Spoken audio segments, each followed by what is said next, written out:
this is my third time making this video. It would help if I made sure that I hit record. Hi, everybody.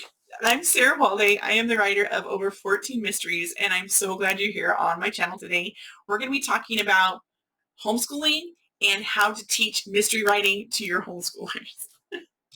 You think because I've recorded this 3 times now, though I didn't actually record it, this video would be flawless and amazing.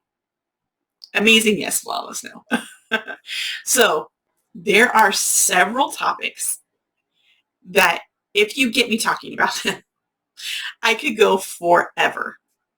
One of those is homeschooling, one of those is Jesus, and the other is mystery writing.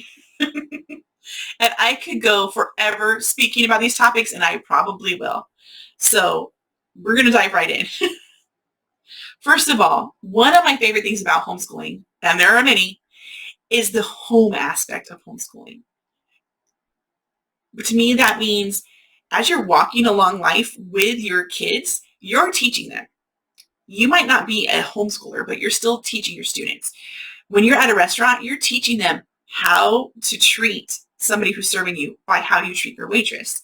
When you're at the gas station, you're teaching them how to do things like put your debit card in or scan it, and how to fill it up, and how to understand when to pull the nozzle out without overflowing things, or how to keep static from building up. You are doing that just as part of your daily life.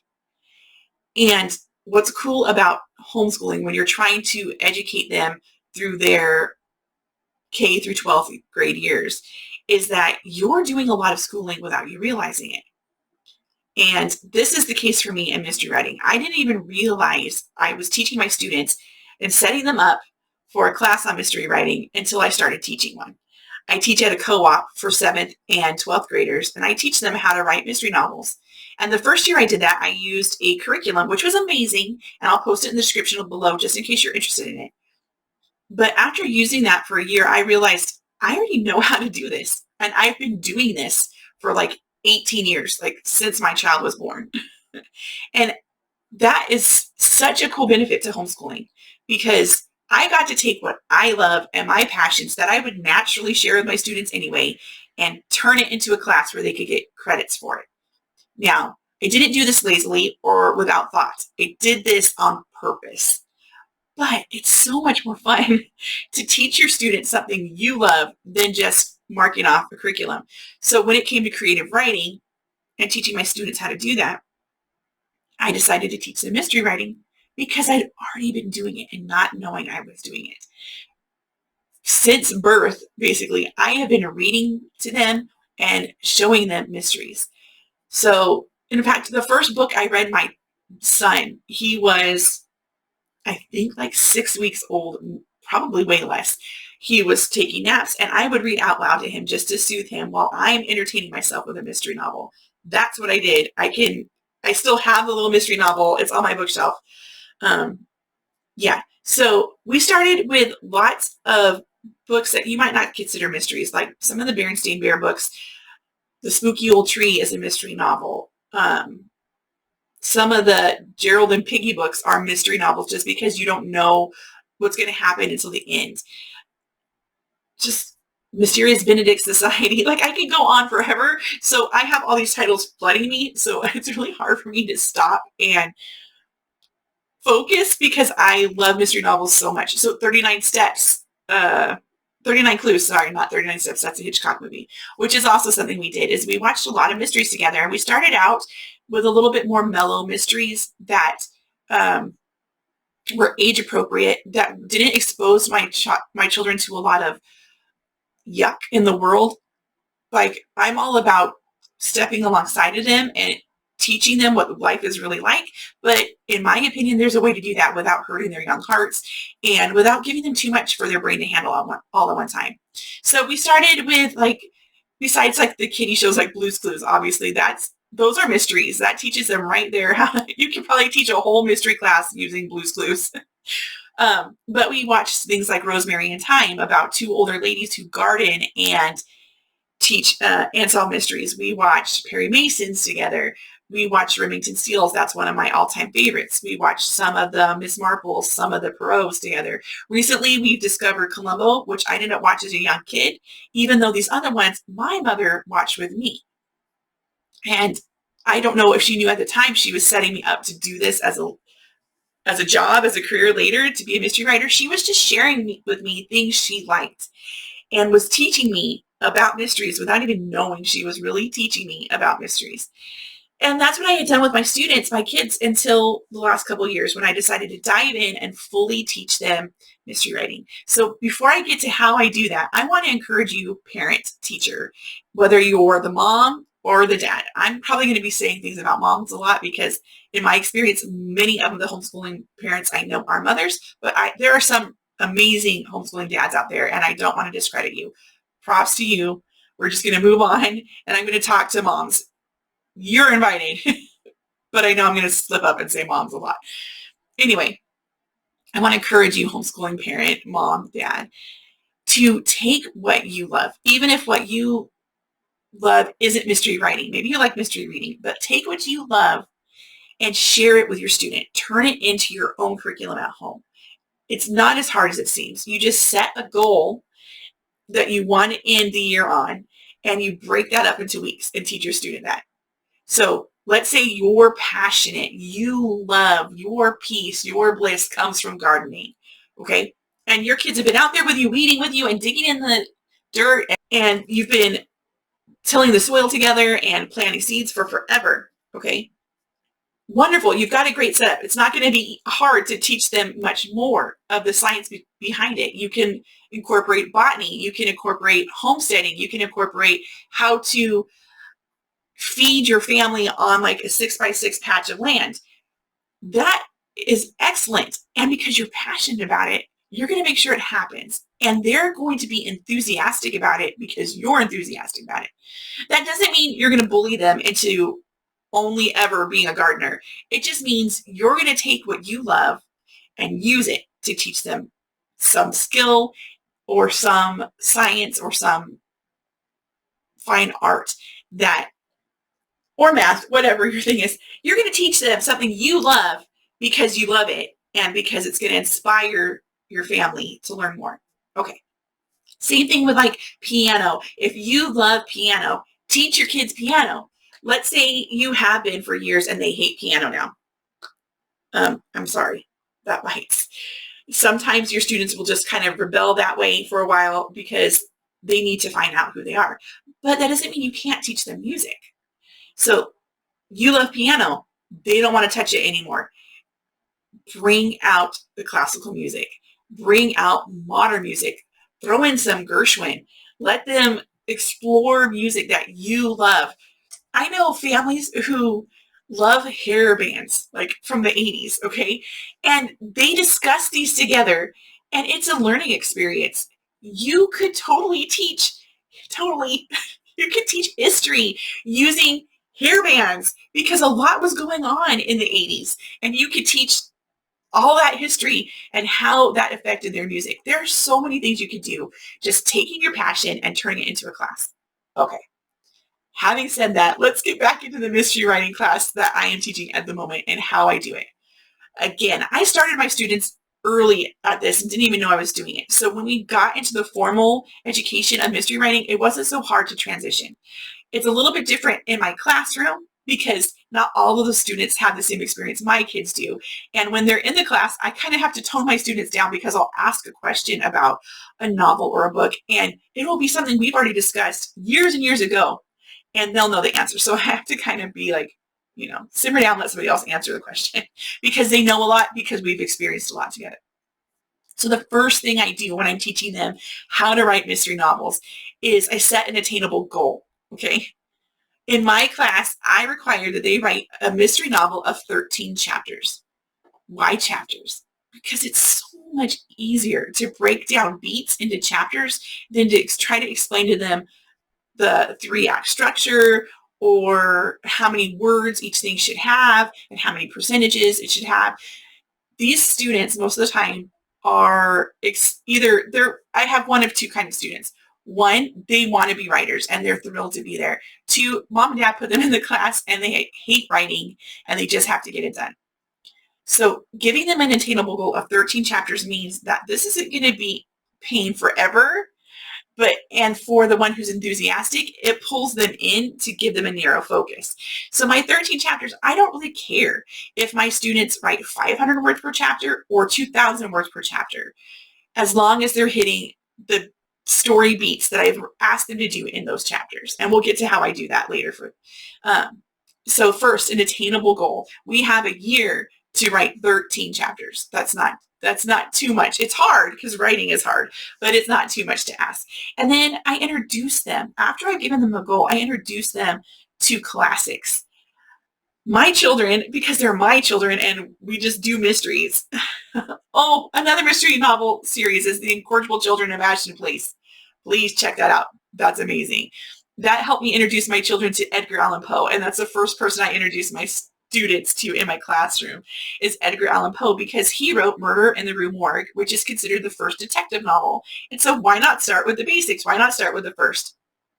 And then I lead them into knowing about Poe and the mysteries surrounding his life as well. So you get a little bit of history and a little bit of the novel. There you go. And we move following that kind of pattern all the way through Edgar Allan Poe, Sherlock Holmes, Father Brown. The list goes on until we hit Agatha Christie.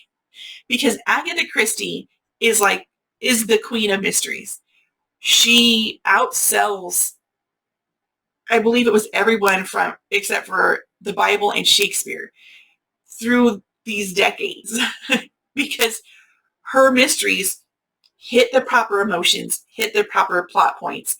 So we'll study Agatha Christie novels and we'll look at plot points and character development and setting and all the things that make her books, like I said before, unputdownable. You can't put them down. Why they've been such a part of our pop culture for so long.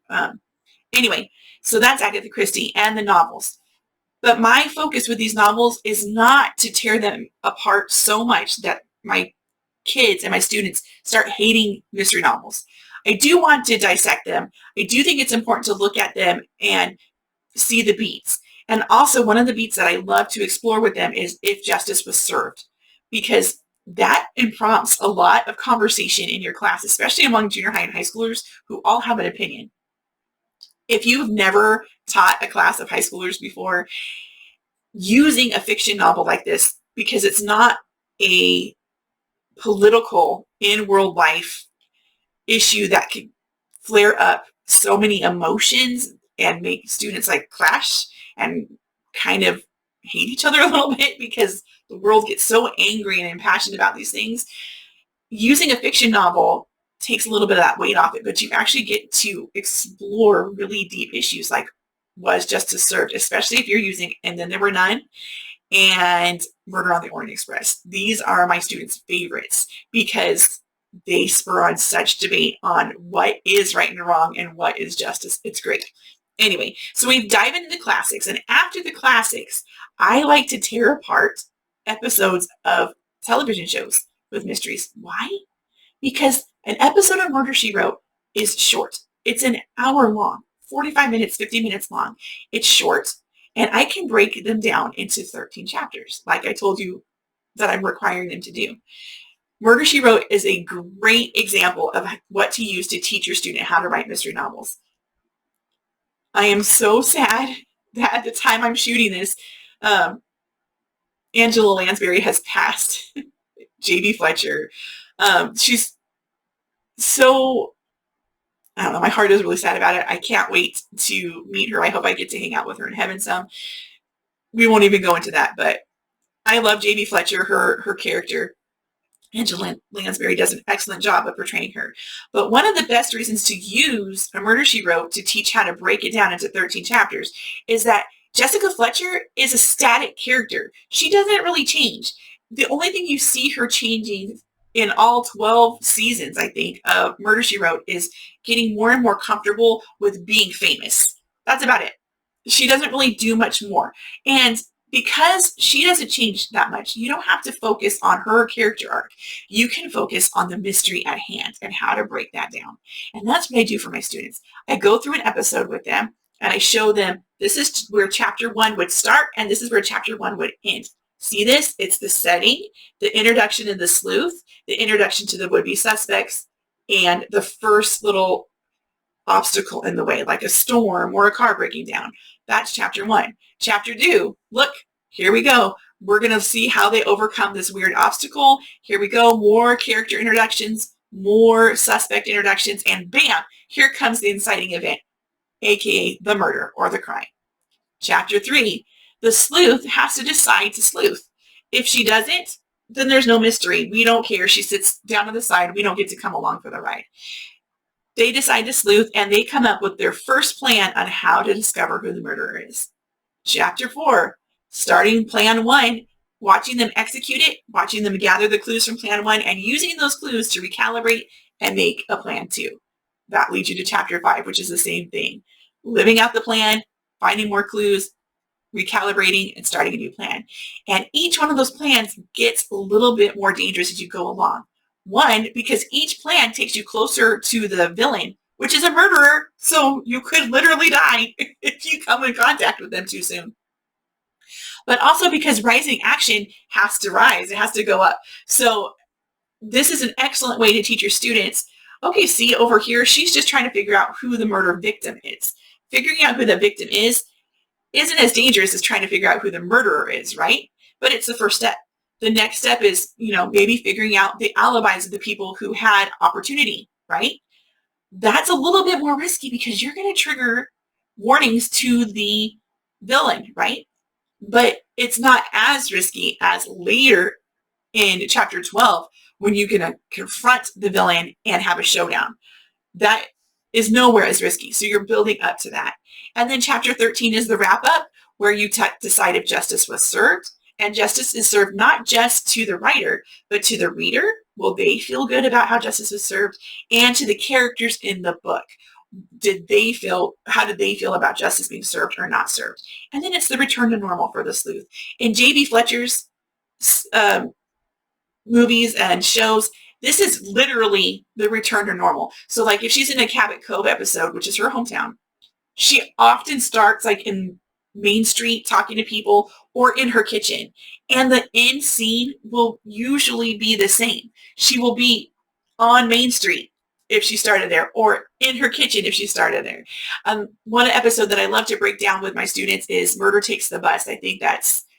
I want to say it's episode 10 of season 2, but I'm going to get mixed up, where she gets on a bus, okay, because it's a closed set mystery, right?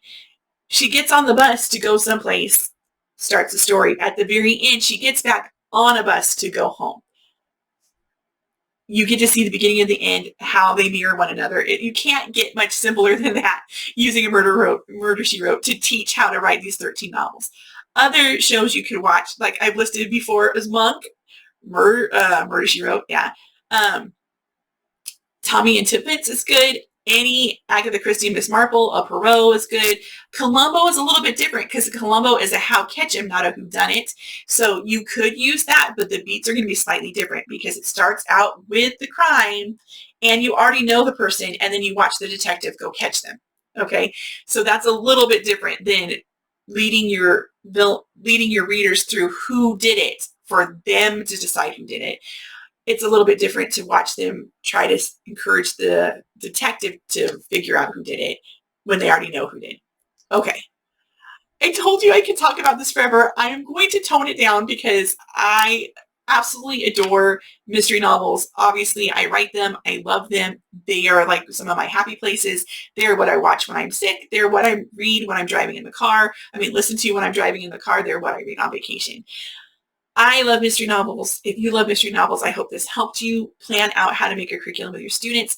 I have a whole blog post on this at my homeschooling blog, latenightcopymoms.com. I will post a link to that in the description. Go check that out. I even have a free, completely imperfect printable down there for you guys at the blog that takes you through. It's actually the printout I hand my students. It's totally imperfect. I hand my students this and help them go through plotting the mystery novel together in class. Help yourself to that. And if you're still here, thank you so much for hanging out for this entire video of me rambling about mystery novels, even though it's my 3rd time recording it. It's still horribly imperfect, but that is who I am, and that is who I enjoy being. Horribly imperfect. That's me. Please like, subscribe, comment. It does my mama heart good to see those things and to interact with you, but it also helps other people find my channel and encourage them along the way too in their homeschooling and writing journey. I'm cheering you on. Have a great day. I'll catch you next time.